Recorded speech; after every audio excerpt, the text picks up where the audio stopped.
des devoirs men jono ko hande on débat yi mi jiiɗi haalde enen holko woni devoir men exactement holko poɗɗen wadde ganduɗa hoore ma c'est pas quelque chose ko force kañum wona force comme no haali wino ñande ni enen en n'est pas obligé ko neldu toon pour ciment so ɗum wiyatno godron ngajo mbaɗe ɗum wona liggey men enen mais ko seɗen jogui doole mum seeɗa eɗen mbawi wadde hunde pour wuuro men et on est obligé de le faire quoi tu vois donc ɗum wonno débat hande o donc Théodore je pense que kanko no wi kam ko elle est là donc on va tous en parler et on va tous en parler après ƴeewen holko woni solution hol fof yarade kañot udditaɗo e fof donc elle est là salut madame mbaɗa sel Salut, ça va? No mbaɗɗon oɗon celli? donc ça va Rani? Ça va aɗa selli? Ouais, ça va et toi? Ça va frère ça va oɗon celli roi ça va? mbaɗa selli wallahi kalsa ba mbaɗa salmini Issa grand frère am no feewi donc ko ɗum ɗon jinnomi haalande rek wadde un peu parce que féroce moom kanko o jeeyano ko hen ni mais mbimo battan lui aussi il fait des choses gandanɗa hoorema non je vais juste parler de l'engagement mi yaltu mi hedde less non woto yaltu kay non ɗum ɗo ko non c'était pas non heɗo mi haala c'est pas quelque chose mo gandanɗa hoorema ko amin jogui ɗum ɗo ko formalisa eyyi c'est une chose kam gandanɗa en foti wadde eɗen mbaɗa donc an ɓe jaada yimɓe ɗum woni wona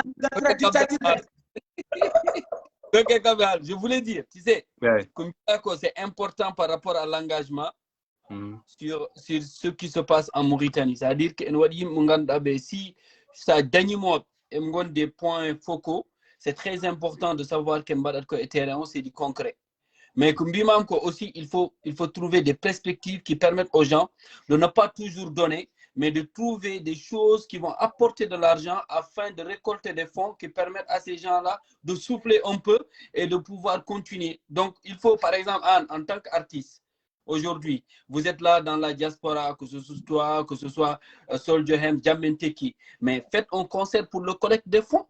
Les gens vont contribuer, les gens vont venir. Tu ne peux pas.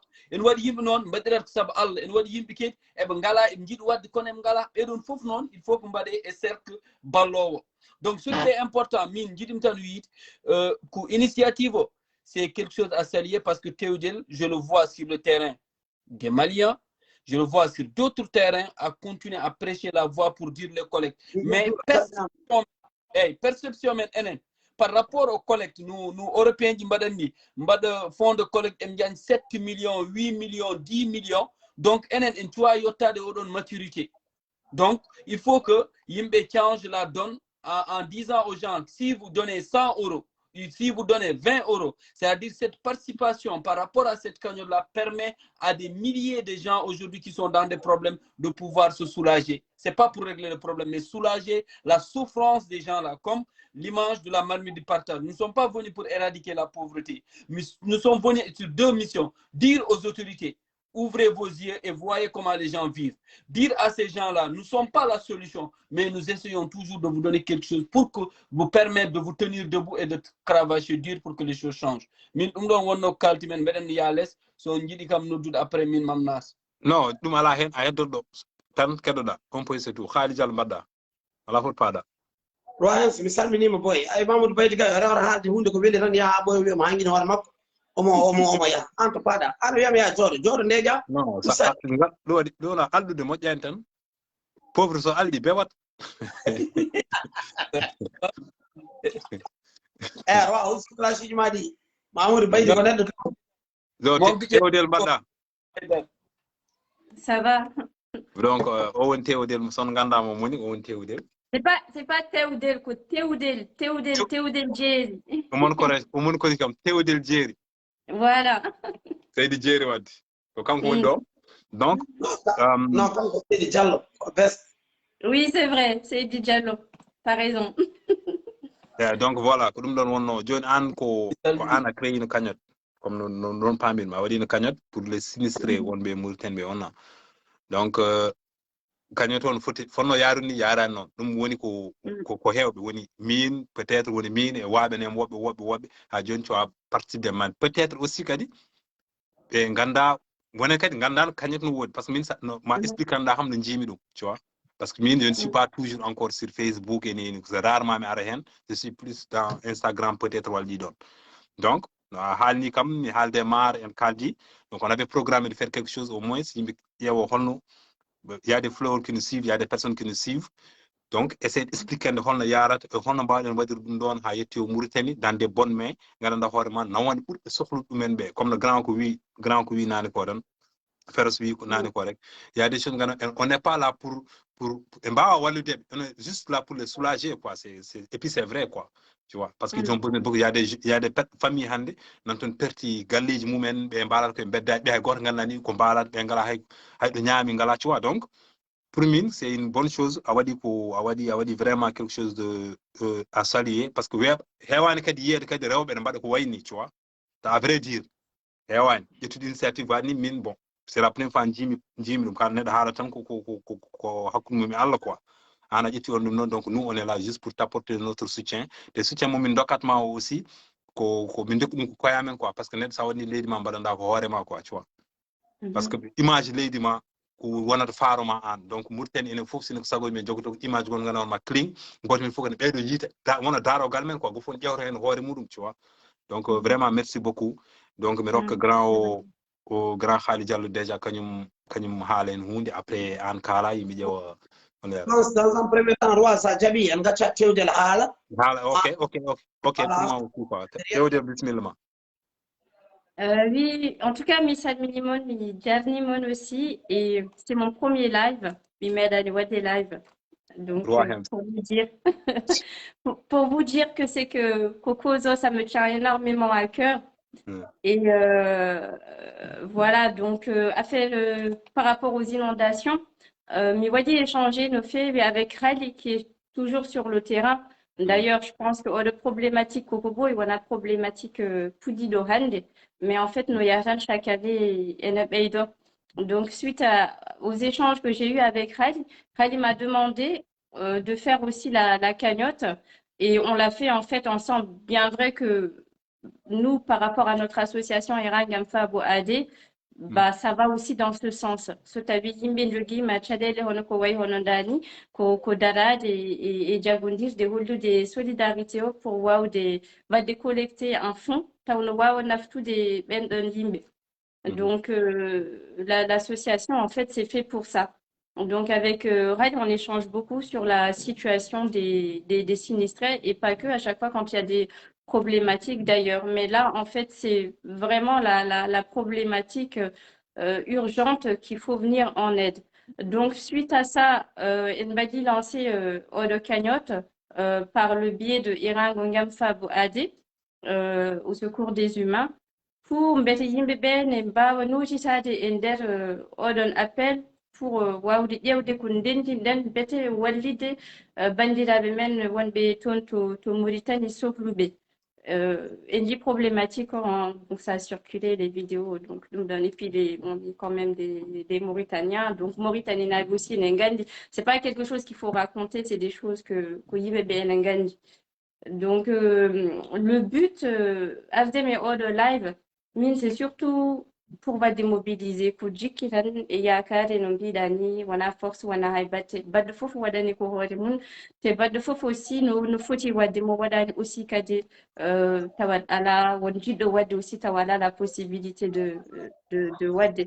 Mais dans tous les cas, en tout cas, Africa mais Order Live, et merci aussi de m'avoir invité, c'est surtout yewde wadde mobiliser yimɓe ɓen nde ɓe garat aussi e cagnotte he mbawi rendinde ko yoni pour nuldenɓe ɓe mballitoro sabu so ari on doute pas que eɓe cohli ɗum e waɗat ko nafi ɓe ko ɓuri touche kam aussi ɗiɗon inondation ko wonande rewɓe ɓe yummiraɓe ɓe surtout yummiraɓe waɗoɓe témoigné ɓe sukaɓe ɓe ɗum ɗon fof c'est des choses qui serrent le cœur. Donc, voilà, d'où ma volonté aussi de faire tout pour que cette cagnotte, on puisse avoir un maximum de dons pour ces personnes-là. Aussi, il n'y a pas que côté argent, c'est toujours, les dons, elles sont toujours les bienvenus. On fera en sorte que tous ces dons puissent les parvenir. Inch'Allah. Non, c'est bien. Donc, En tout cas, Minko, affaire Gotham Nagadem, tu vas me donner, Inch'Allah, le lien. Bien, Kanyoto, à tout comme nous, après par WhatsApp. Mon waddume nuetno, mon waddume dum doyam, profilo, les vidéos mon waddumen, comme ça, yimbe mba wadde dum. Parce que c'est très important. Ko kala do ko gane dogna ene tan jogui ƴiƴam so tawi wona gloria dogate ma sa heeɗi ɗum vraiment ɓandu il faut moƴƴi quoi c'est vraiment triste ce qui se passe et je pense que ni ko yeɓo men ɗoɓe aussi même si tu vois les commentaires tu sais que yimɓeɓe aussi ils sont vraiment émus parce que il y a DJ Dou que je vois ni il veut faire un truc avec toi quand ko on jogui des flowers on jogui ɗum ɗo donc mon tout mon lien tu vois lui il va partager il va t'inviter et tu vas faire aussi une fois il faut ko wawi tu vois ko mbiɗa ko non kanyum affaire wona khalis tan tu vois affaire wona khalis tan parce que c'est vrai khalis woni base o mais kadi won kam cohlu goɗɗum quoi kanyum wonɓe Europe ɗoɓe a mbawi wadde khalis par ce que ɓe neldi ko wona khalis ko tampere tan wontat par ce que a wiyata waɗ ɗum ɗo conteneur uji kadi ko khalis na waɗ ɗum mais wonɓe Afrique wonɓe nder Afrique ɓe wonɓe Mauritanie ɓe surtout ɓen so tawi ɗum ɗon certainement men jogui ɗon balle goɗɗe ene mbawi jokkodirde des représentants ma toon tu vois donc addu ɗum ɗon après ɓen ƴeew partage ɗum toon donc moi je crois que déjà haali ko heewi donc pour l'instant je reste mi woppa grand frère o kañum rokken idée ji mum après encore on va redonner wonde less bi noon yaho inchallah. Roi, merci à Mamoudou Baydi Gaye parce que avoir Alia avec nous c'est déjà bien parce que on a programmé mais bade jomum kadi ko hen hen meedi dillude ko dum meedi daranat yide dum hen aussi c'est bien. Je reviens sur la petite sœur qui est une grande amie avec qui je discute beaucoup et de feewi tewden ko miñam tewden ko seylam tewden kadi ko debbo tedduɗo ko debbo ganduɗo ko yiɗi min noon neɗɗo so tawi a andi ko jiɗɗa a yiɗi hoore ma a yiɗi pulago a yiɗi leydi ma tan mi yiɗete mi respecte ma haydara min jiida koɓene min jiidi fof min jiida ƴiƴam koɓene min jiidi yidde emin jiidi yidde amen to Allah emin jiidi respect gonɗo ɗon e considération gonɗo ɗon o ñanden j'ai eu à discuter avec elle comme elle a très bien dit mbimomi yo waɗ feere kanko mbeɗo hoolimo liggey makko ne dari ko waɗata ko nana ene leeri nañi donc yo waɗ feere o waawa jokkodirde men enenne o lança kañot yimɓe mbawa liggitade holko woni fandarame ɗum ko enen en mbawa kontinde tan roi hems wona bange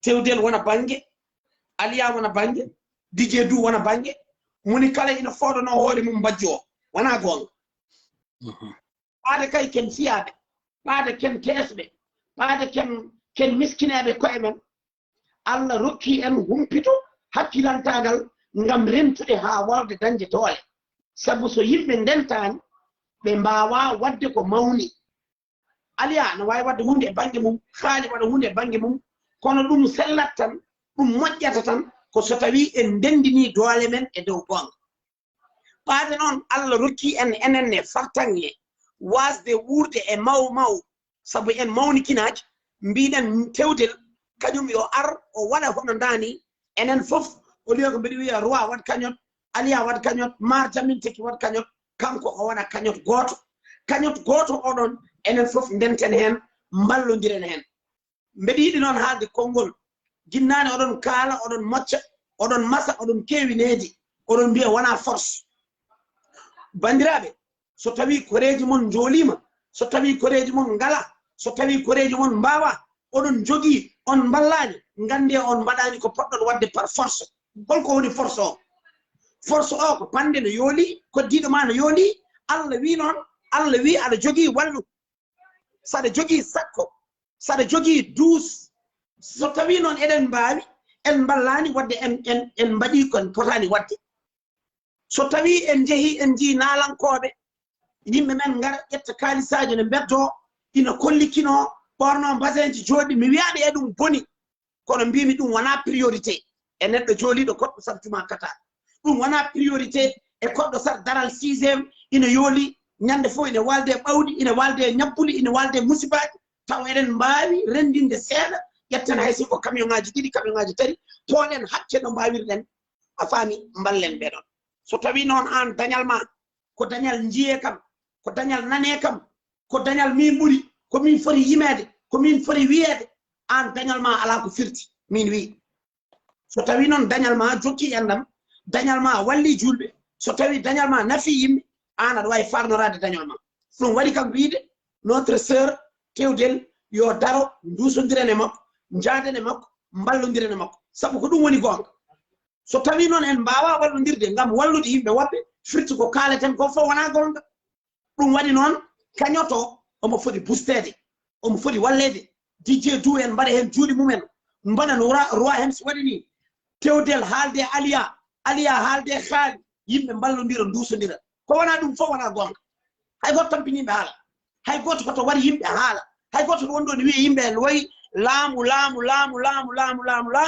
bandam avant laamu ya taw an wonko nafɗa hoore ma hay goto wawa wiide ala 10 euros hay goto wawa wiide ala 1000 ugiya hay goto wawa wiide ala 20 000 ugiya wol jogiiɓe wol wawɓe il faut ko yimɓe ballodira sahaji ɗi ne muusi c'est vrai kono wol jogiiɓe ko mbawi wallude taw muusade mumen yo ballo ɗon il faut ko yimɓe ɓe paama ɗum il faut kadi yimɓe ganda ɗum kono gandara enen eɗen keewi ñaw ko so tawi neɗɗo lelima France sellani walla Amérique o sellani so communauté o noddama yo wallumo omo foti oppirade avec 6 000 walla 7 000 euros walla dollar so waɗama kañot ene hasi o dañane 3 000 euros kono so maayi ma yimɓe gaddu 20 000 euros ngam dusdeme e nawrude goski fuuta bandiraɓe il faut que yimɓe natta dusde mayɓe tan mballa wuurɓe so an sa ɓamtani gurɗo ma a wallani ñawɗo ma holko nafanta mayɗo ma mayɗo kay ko Allah jeyi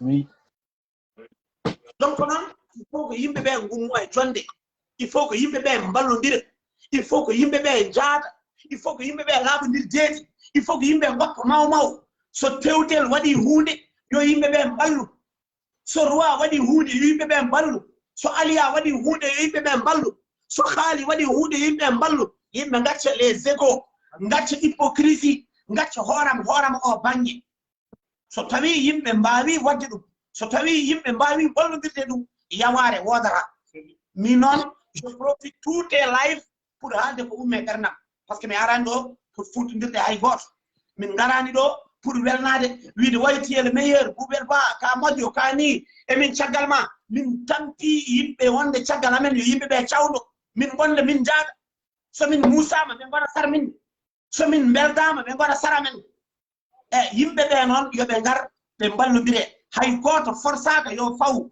100 euros kono noon joguiɗo ɓuuɗo mum fo e waɗa hen joguiɗo puɗɗiɗo mum fo e waɗa hen yimɓe mbawa naftarade min dey ko ɗum woni ko joguinomi mbeɗa tonga e nder yewtere nde fof mi haali ɗum mi pari hen yimɓe ɓe noon yo gandu so darde yonti jonde ko ayiba so darde yonti jonde ko ayiba jonde ko musiba jonde wonta ko haasidagal wonta joote wonta naafigagal yimɓe ko ɓittaɓe yimɓe ko haɗaɓe yimɓe ko loraɓe kono noon bandiraɓe julɓe so yimɓe dardima ballodiri ma won ko ɗum itti ha heewi ngam tampere won wonɓe ɗo jammaji ɗanorako haali Diallo en ɗano Tewdel ne ɗano roi Hems en ɗano kono bandiraɓe men woɓɓe nanɗo ene koɗe ndiyameje e barke alqouran el karim hay hande won nodduɓe ɓe mbi kam yomi tino mi ara hedde juma Qatar mi wallaɓe pour ndiyam nam wawa yittede donc noon an aɗa jogui aɗa wawi yo yimɓe ƴettu mbaɗira saabi Allah e nelaɗo muɗum c'est vrai ko saabi Allah ala musique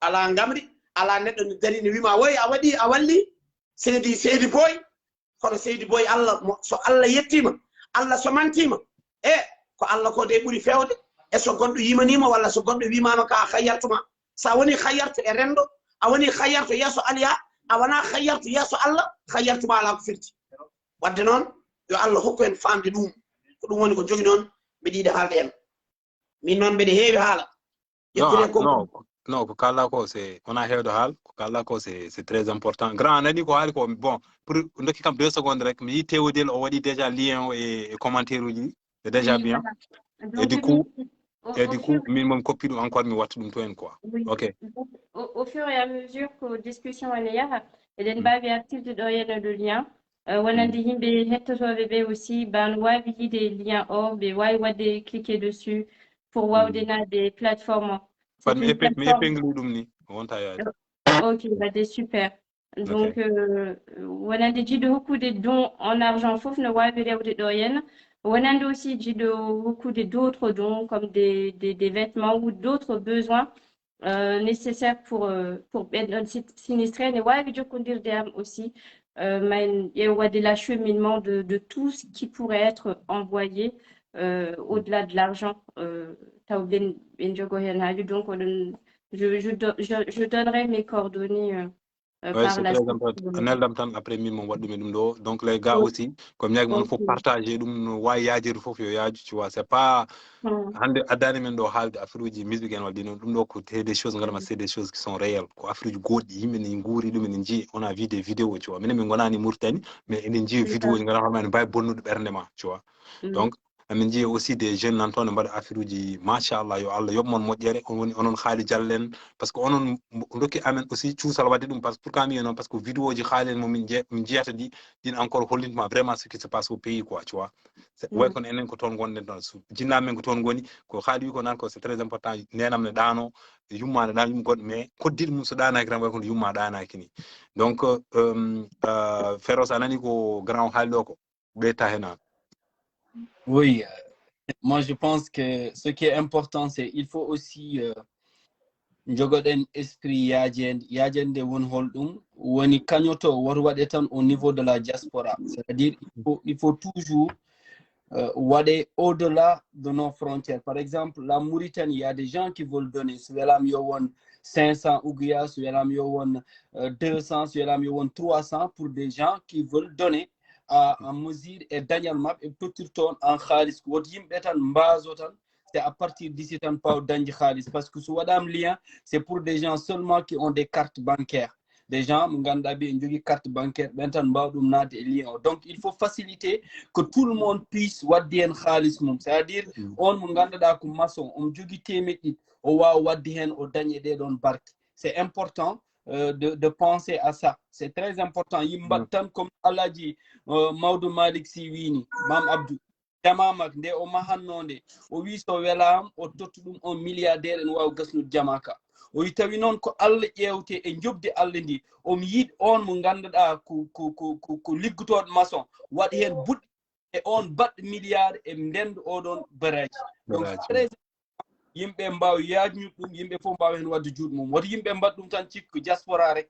Donc oɗon à chaque fois on erreur là so mbaɗi ɗiɗon erreur noon dañ hen seeɗa won dañ hen ko heewi mbiya yimɓe fof jobta par ce que comme no mbimni so tawi neɗɗo en waɗa saabu Allah waɗirta saabu yo yimɓe mbi ɗum jiiɗum hen mais ta relation avec Dieu so intermédiaire naati hen tan Allah ala ɗon. Il faut que yimɓe mbatti hen e banggue goɗɗo.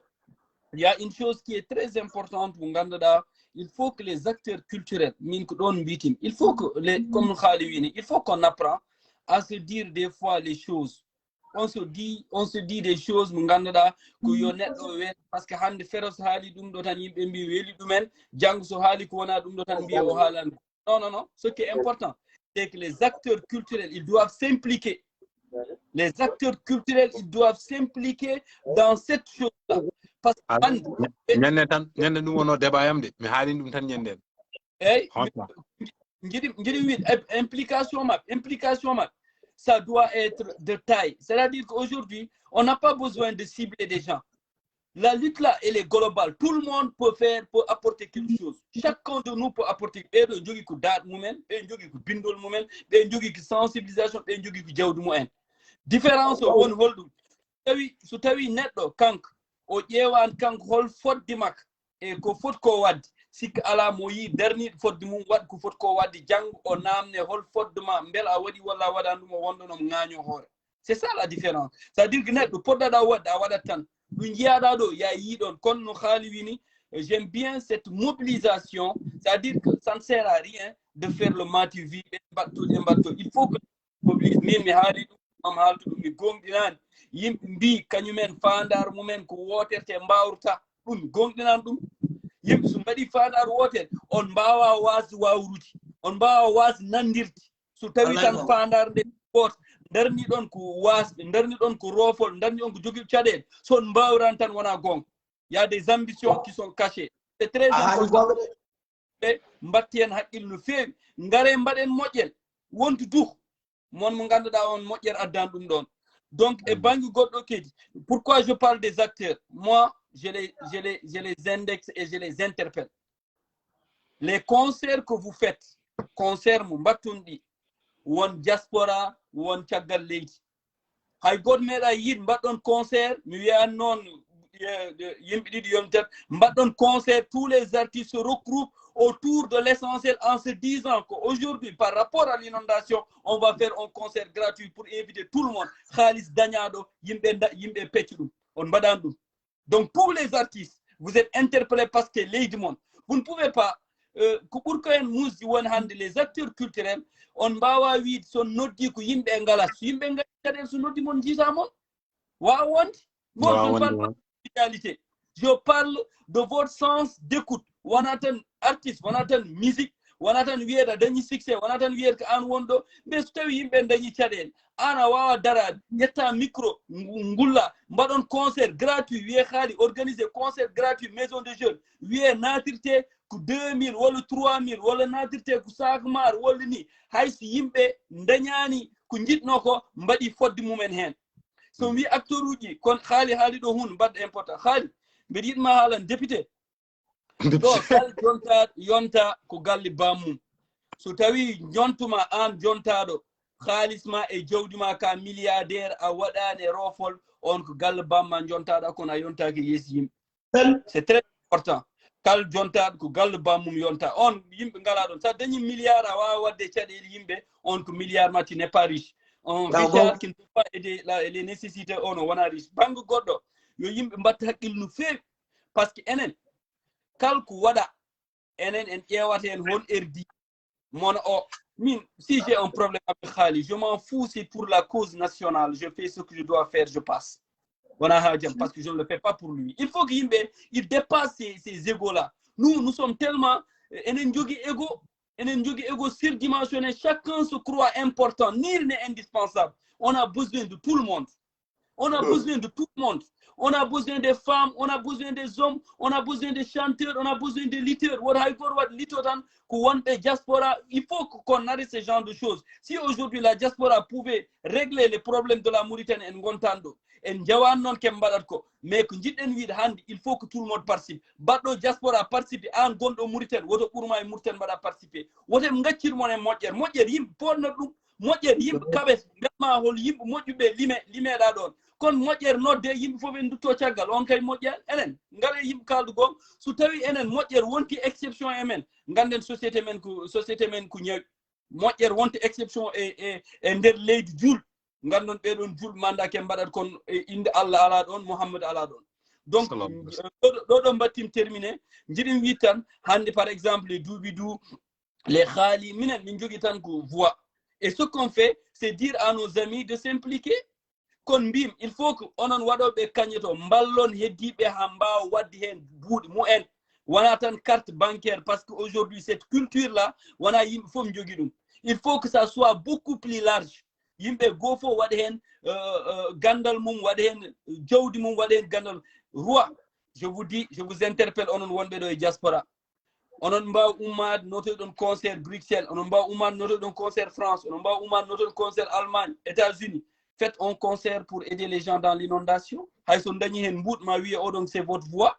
Il faut donner votre voix, donner sa voix non. Wona tan jogan micro en hal.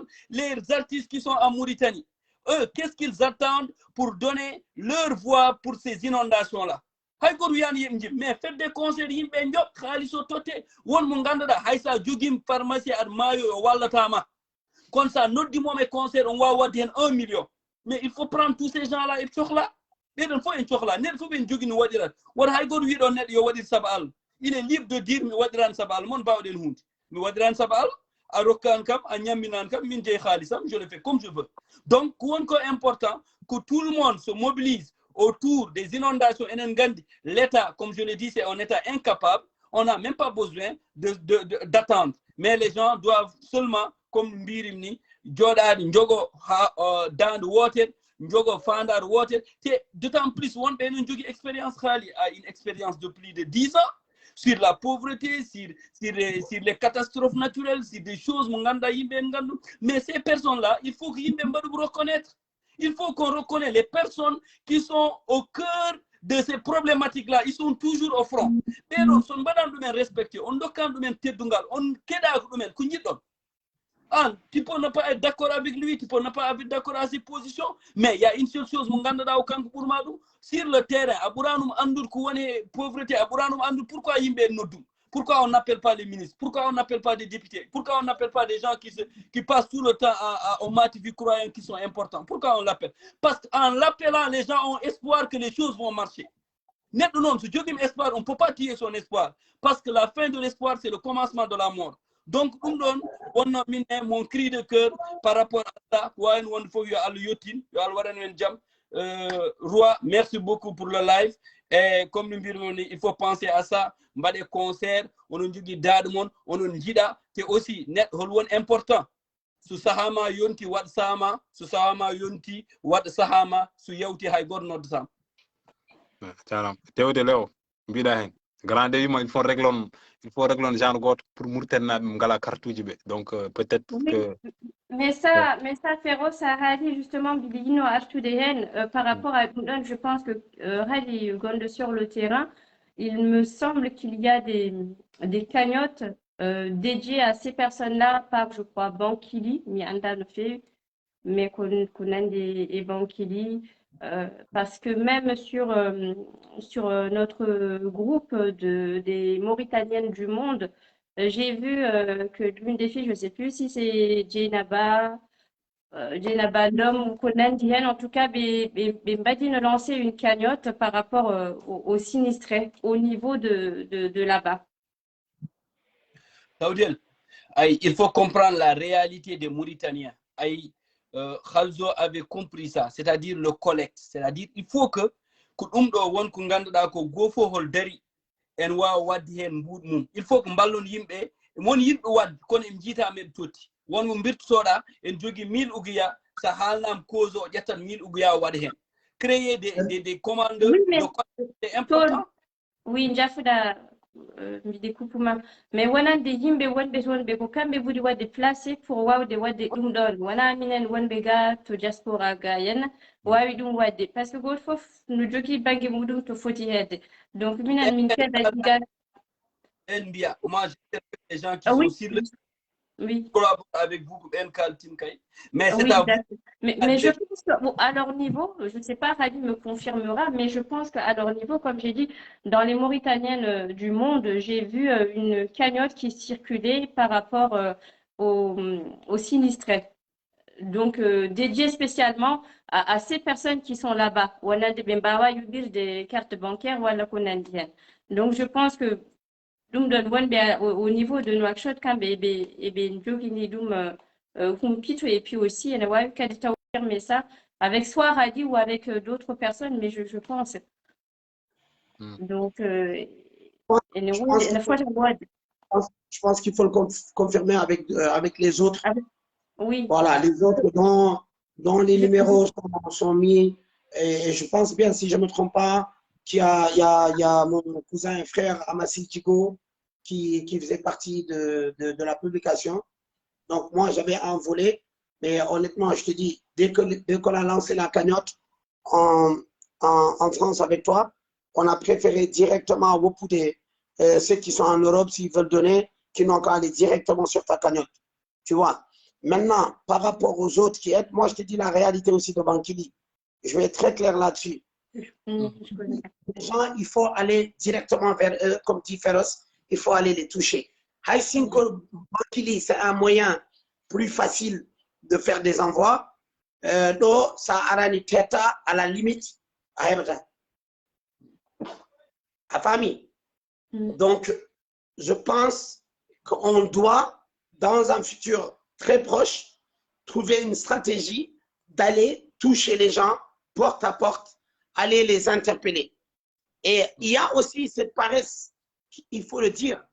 La jeunesse mauritanienne s'engage, elle veut aider, mais la méthode d'aller toucher les gens, souvent, beaucoup sont complexés d'aller interpeller les gens. Et nous, à la marmite, je parle sous le contrôle de Mahmoud Baïdigaï, c'est une expérience qui avait super bien marché. Il y a des sorties, et je parle sous le contrôle de Roi Hems qui était là aussi. il y a des sorties que nous avons financées nous-mêmes à travers les collectes au marché 5e, marché capital, whatever, partout. Donc les gens, ils partaient collecter, ils partaient rencontrer les populations, ben donc 10, ben donc 20, ben donc 100, ben donc 10 000, ben donc 5 mar, ben donc hayato sorti de une. Donc ce yétima, le besoin qu'on avait identifié, il me a les collègues après il a sorti nous-mêmes. Ça, c'est des choses qui marchent. Mais il faut se prendre en considération. Beaucoup de choses ont évolué en Mauritanie. La vie est devenue super chère. Donc, il est excessivement chaud. Ça aussi, il faut le comprendre. Il fait extrêmement chaud pour dire aux gens, venez. Mais, il faut s'adapter. Alors, d'ailleurs, on avait des collègues, les gens ils partaient le soir à partir de 20h à 23h. Tu vois, la motivation, est-ce que c'est toujours la même chose? Moi, je pense que non. Je le dis honnêtement. Je pense que la motivation n'est pas la même. Mais il y a toujours des gens qui sont motivés. Et ceux qui sont motivés, il faut aller avec eux. Et ensuite, Jafadon, juste aussi, quand il faut acheter des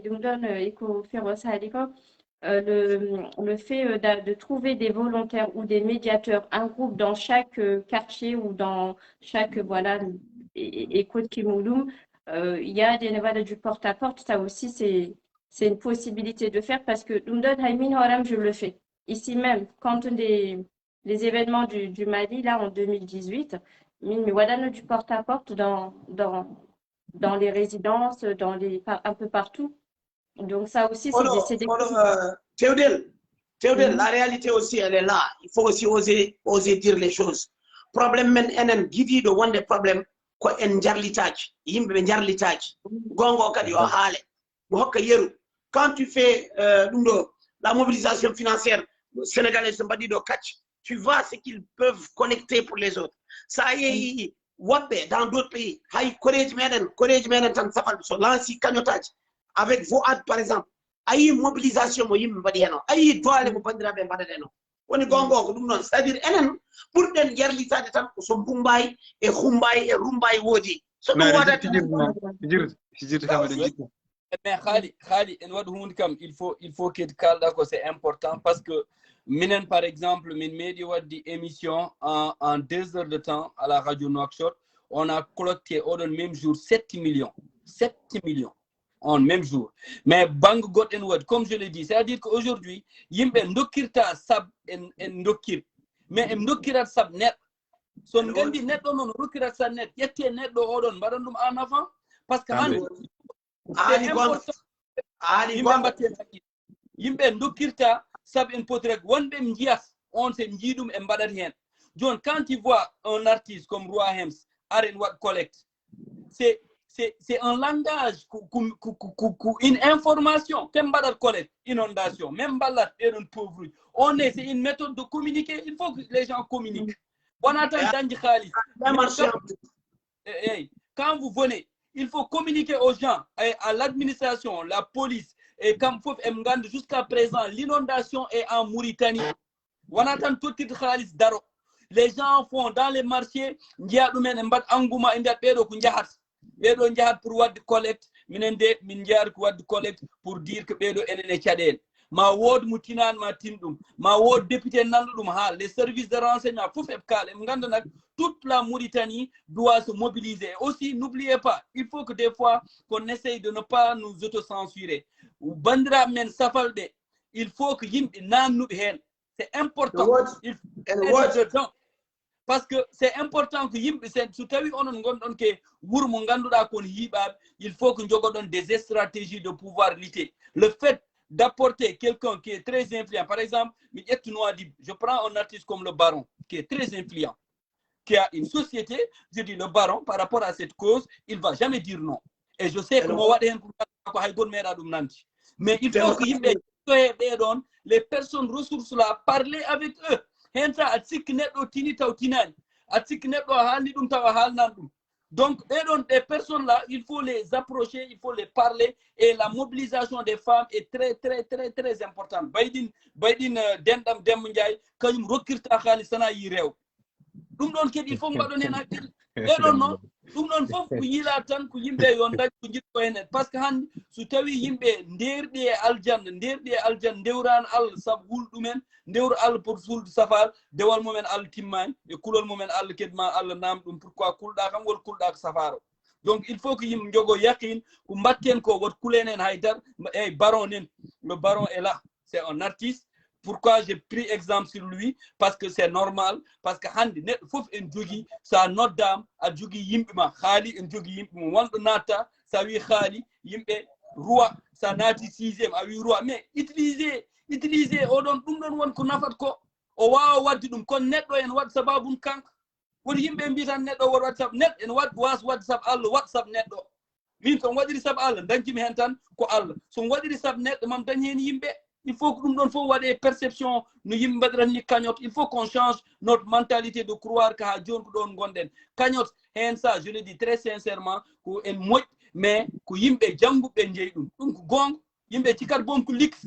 Mbadde hen ɓen mo ganduɗa ɓe cikku toon ganda tawi en gandi ko yaate ko. On jarama. Wallahi weltanam. En tout cas min kam mi weltime mon et puis je pense que le message, je crois que j'ai raté. Non, t'as raté, frère. Mais vas-y, hein, tu peux, quoi. C'est le baron, tu vois. Donc, comme le dit Anita, franchement, je suis monde. Et puis, Théodile, je pas un encouragement aussi parce que il faut faire des combats. Combat, mais il faut. Donc, il faut y avoir. Am wotiyote mo wonan gallam comme tenko donc kuduma koy postan aɗa wawi yaade ala probléme donc on jaram no feewi an féroce aɗa wawi yaade merci aussi Arwa. Donc wiide mon tan on jaram no feewi donc tewdel min momi essaye sarde ɗum partout yimɓe sarde partout donc kañoto go fof waɗen ko foti wadde ko et puis artiste uji aussi kadi partage on surtout les artistes là ngana hono ɗon jogui des opportunités wadde hen ko heewi tu vois donc il faut le faire quoi c'est pas wona pour min wona pour ma mbaɗanta ɗum ko leydi ma donc sa sohli leydi ma daro ɗo peuple o public o daranton ma ɗo public o hande sohli artiste uji mum artiste aussi o woto ko mbaɗi quoi mais franchement on jarama onon foof mi weltima no feewi grand merci beaucoup Khali Diallo yalla yoɓe moƴƴere te yo Allah juutnu balɗe ma ɗaccuma ɗo kadi ha ɓooya parce que gouvernement waɗi nafoore tu vois tewdel a jarama mi weltima ma no feewi. Et juste avant de quitter le live, je vais en profiter aussi pour chercher des volontaires le live, voilà, Biden Badidjik et Yakari aussi, peut-être que ça pourrait débloquer voilà, des fonds. Donc, à travers ce live, ben, Kalaji de Waden Moudoum, vous avez tous les informations. Donc, voilà, on va rejoindre soit le lien, soit par appel téléphonique. Ok, surtout kadi yidɓe kadi jogade de rôle à partir de Nouakchott no mbawi contact ou Théodel direct Facebook mo ko nan ɗon mi waɗi épinglé e live o donc il y a tous ces coordonnées mo fof nan hen donc enen fof mbaɗen ko poɗɗen wadde ko parce que c'est notre pays qui a besoin de nous donc mbaɗen hen juuɗe meɗen on jarama no feewi mi weltima no feewi Théodel a jarama Allah yoɓ moƴƴere Khali Diallo weltima on jarama. Merci oui. Frère, merci ma soeur. Ciao, la prochaine fois, Inch'Allah. Merci. Yo. Ok la famille, barandi débat men hande ko ɗo haadat, tu vois débat men ko ɗo wawi haadde hande. Et c'était vraiment sympa. On fof kala nganda hoore ma woni ɗo yeeɓi débat o on jaram no feewi ko wiide mon tan go fof yo waɗen ko foti wadde ko fof waɗa darde mum parce que je crois que ce pays a besoin de nous, a besoin de ses enfants. Leydi men sohli men donc ko foti wadde ko tu vois. On jaram no feewi à la prochaine fois inchallah gadden kadi débat ji goɗɗi pour ƴeewen kadi caɗele men holto ɗumen. On jaram. Le baron, c'est pas grave, tu peux resuivre ça resuivre ma femme, tu vois, parce que min do guinante déjà euro yoni parce que voilà, c'était comme ça. On jaram, à la prochaine fois inchallah. Kwame.